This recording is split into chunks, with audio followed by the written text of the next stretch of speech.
Hello, this is Pranav Nair from S3 EAC, roll number 42, and I'll be showing a demo of my project, which is a service running a Python challenge.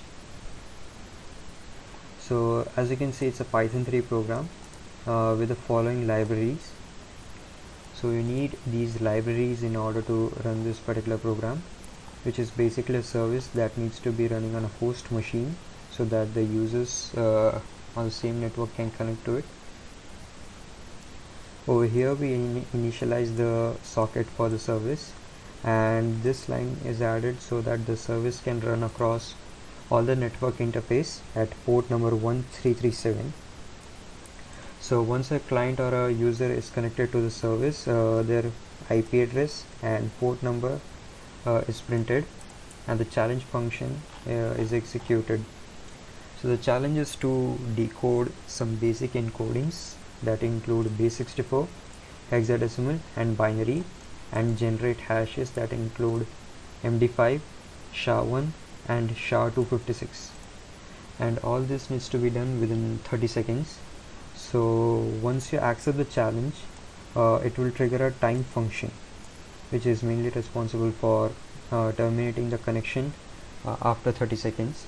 So within this given interval, the user can interact with the service, and if any response is wrong, then the connection is terminated with a try again message, and if all the response are correct, then this will be the final message. So now I'll show you how to host and connect to the service. So now the service is running. Now in order to connect to the service, we need the IP and the port number. Since we already know the port number, which is 1337, we need to figure out the IP, which in this case is this, the network that I'm connected to.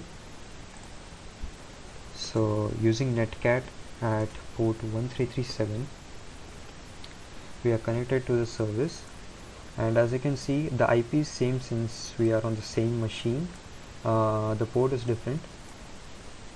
So if I accept the challenge, it will give me a question. So if I respond with a incorrect answer, it says something went wrong, you try again, and it will disconnect. So in order to complete the challenge, you have to automate a script. So I made a script in order to solve this particular challenge. So it's not necessary that you have to use these libraries in order to solve the challenge. You can use any libraries. The main aim is to solve the challenge. So let me show you how this particular script works.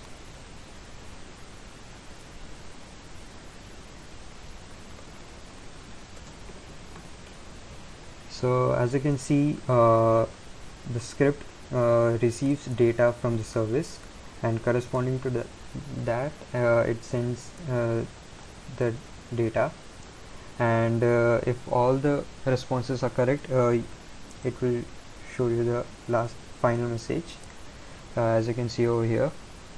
So that's it for the demo. Thank you.